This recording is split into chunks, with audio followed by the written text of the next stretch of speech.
Hello my schoolers, welcome to my school channel. My name is Alexandra. So right here we'll be tackling the JAMB question for the subject literature in English year 2016. Don't go anywhere, stay with us because we'll be right back.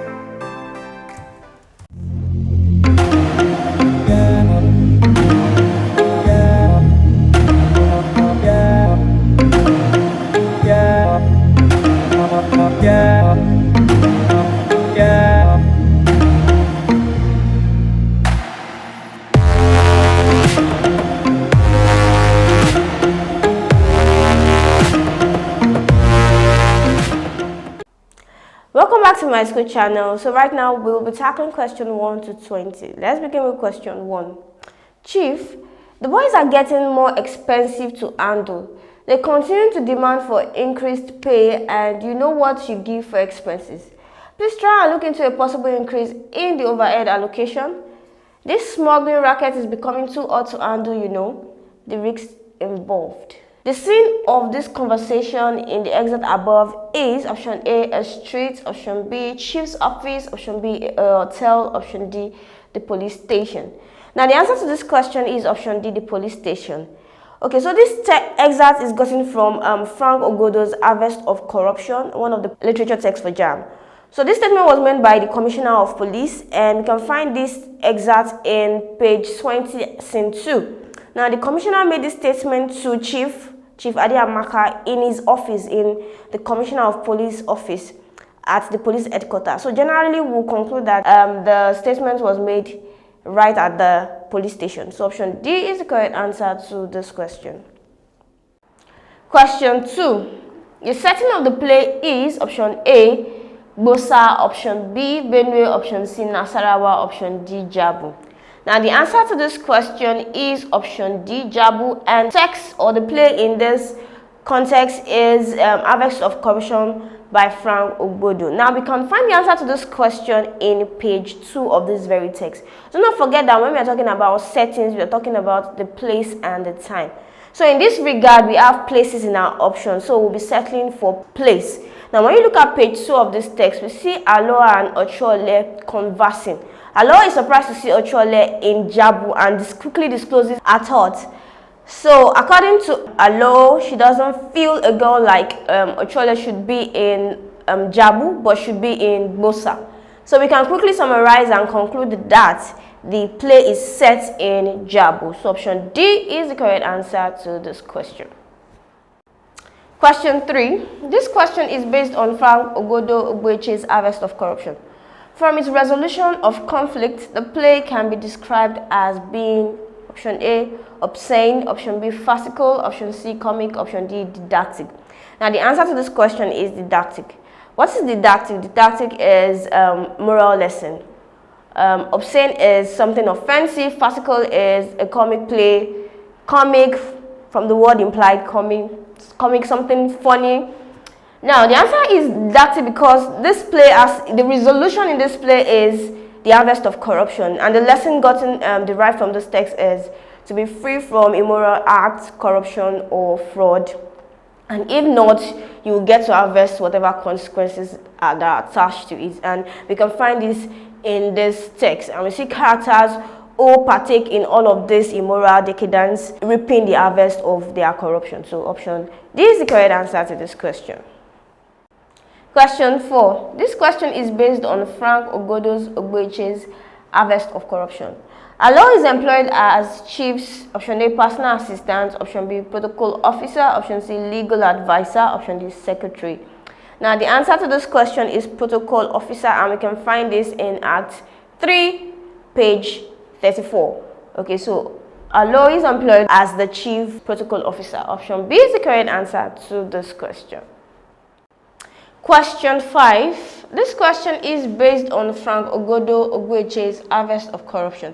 I thought as much. I know that all these hide and seek games that have been going on will one day come to light. The speaker of the excerpt above is option A, Ogeyi, option B, Alice, option C, Ayo, option D, Mrs. Obi. Now the answer to this question is option D, Mrs. Obi. Mrs. Obi made this statement while conversing with Ayo. Ayo is the clerical officer, while Mrs. Obi is the secretary to Chief Adiamaka. So it has been discovered that Alo is pregnant, and so they gossip about it. And in response to the information gotten from Ayo, who is the clerical officer, Mrs. Obi made this statement. Okay, so option D is the correct answer to this question. And we can find this in page 79, scene 6. Do not forget to take practice questions with our simulated JAMB CBT past questions. All you need to do is you click on the link in the description below. It takes you to the Myschool website. Then you can download Myschool mobile app for your Android phones and Myschool software for your computers and laptops. Please go ahead and download and start practicing these questions. Now moving on to question 6.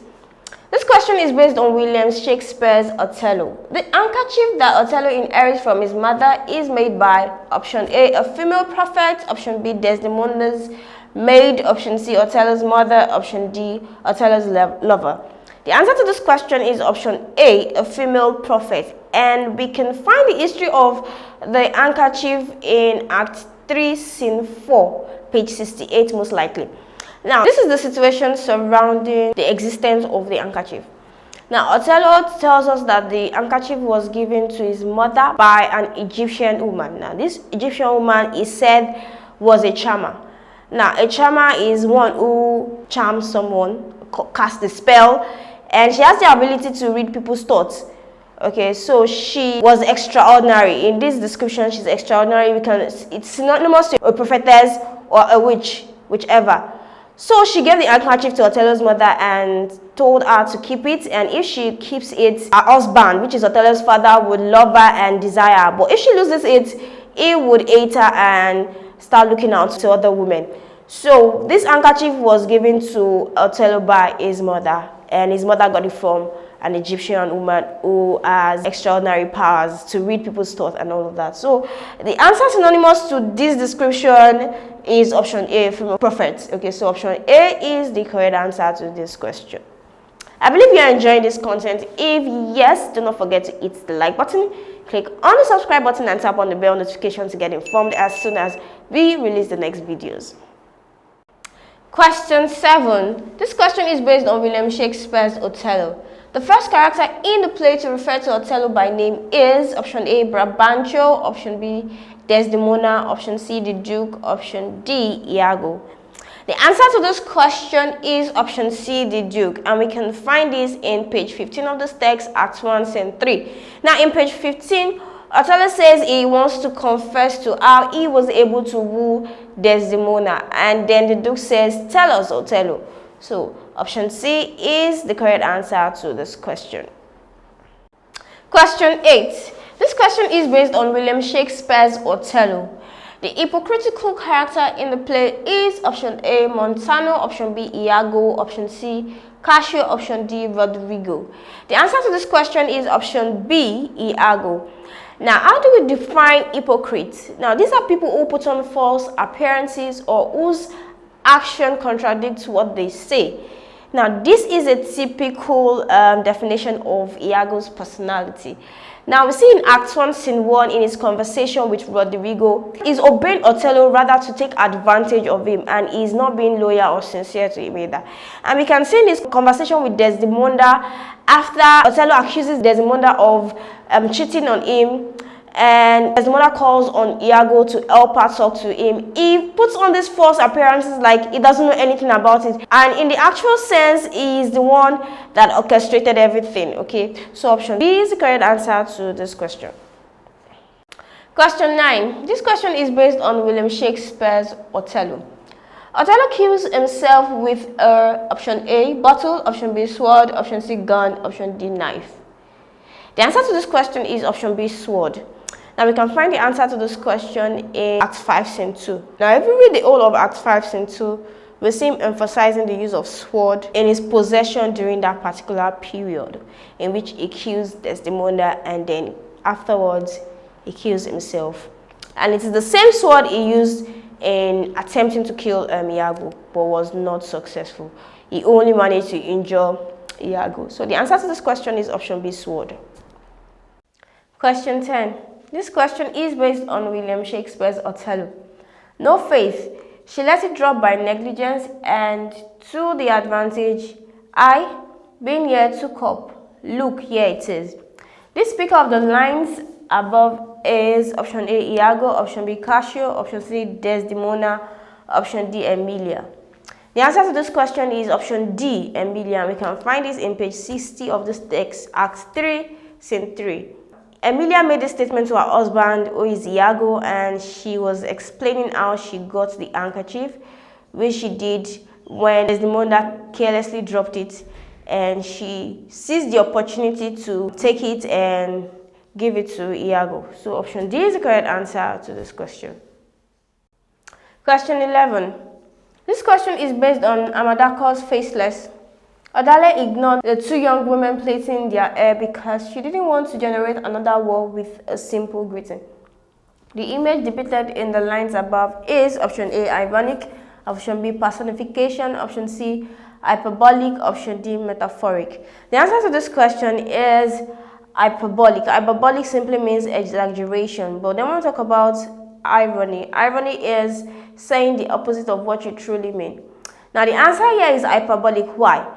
Now we can find this in page 18, chapter 3. We see that Othello sees a woman and she greets the woman ignored, and then her daughter called her to attention, and still she scolds the daughter for doing that, and still purposely, intentionally ignored Othello's greeting, even when she did severally. So in order to avoid the same encounter she had with the unresponsive woman, she avoided greeting other women. Now, in this case, the writer made this statement, another war with a simple greeting. This is exaggeration. When you will stress an expression or stress something in magnification, or when you talk about something as better or worse than it truly is. Now, we see that there's been an overstatement in this expression, okay? She's overemphasizing something, okay? It's not really a war. When we imagine war, we imagine something really bloody and deadly. But then she's overemphasizing what happened, okay? If the writer had said to generate another piece, we can say it's ironic in that situation because it is the opposite of what is really meant. But yeah, this is hyperbolic, it's an exaggeration. So option C is the correct answer to this question. Question 12. This question is based on Amadakos' Faceless. After impregnating Matsusuru, Koi's family treats him like option A, renegade, option B, leper, option C, foreigner, option D, desperado. Now the answer to this question is option B, leper, and we can find this in page 119, chapter 14 of this very text.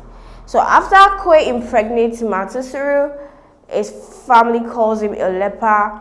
They do not fend for him or treat him well. They treat him badly, and because they feel he is not mature enough to handle a family. He can't even feed himself, talk more of a wife and a child. So option B is the correct answer to this question. Question 13. This question is based on Amadakos' Faceless.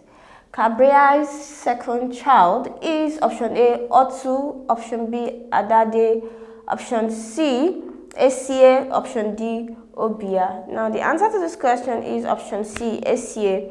Now we can find this in page 11 of this text. We know that Otu is the last child, which is a boy, a son. Adade is the husband of Cabria, option C. Esie is the second daughter.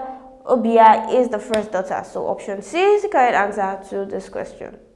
And this question is based on Bayo Adebowale's Lonely Days. In Kofi, the death of a husband is treated with option A, indifference, option B, suspicion, option C, elation, option D, anger. Now the answer to this question is option B, suspicion. Now from the very beginning of this text, we see in page 3, as Yarami steps out of the house, the mourners were looking at her in all directions, scanning her every movement, paying listening ears to whatever it is she says, so as to consider her as a suspect. So they see her as a suspect, or they see widows as suspects generally when they lose their husband. So option B is the correct answer to this question.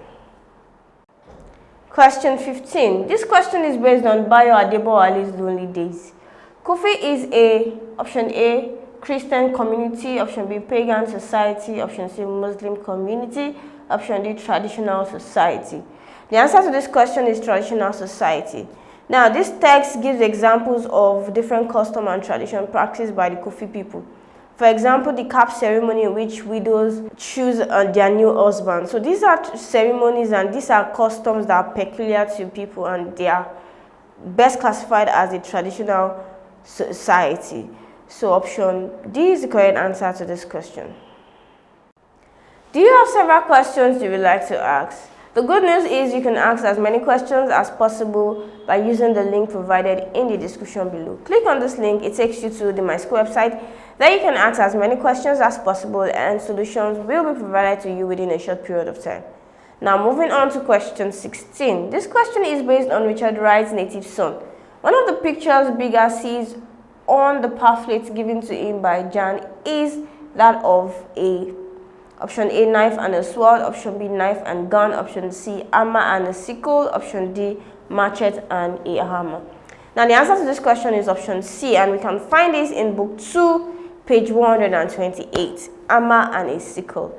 Do you have better steps, explanations or solutions to any of this question? If so, feel free to use the comment section below, indicate the question as well as the solutions you would like to share. Question 17. This question is based on Richard Wright's native son. The family that donates to charity is option A, the Thomas, option B, the Buckleys, option C, the Daltons, option D, the Earlons. Now the answer to this question is option C, the Daltons. Now in book 1 of this text, we see that Peggy herself tells Bigger that the Dalton family is a very generous family. They give a lot. Mr. Dalton is always trying to help people, and even Mrs. Dalton is nicer. So we get the picture of him being a charity person. So option C is the correct answer to this question. Question 18. This question is based on Richard Wright's native son. You want to know something, then you run like a rabbit.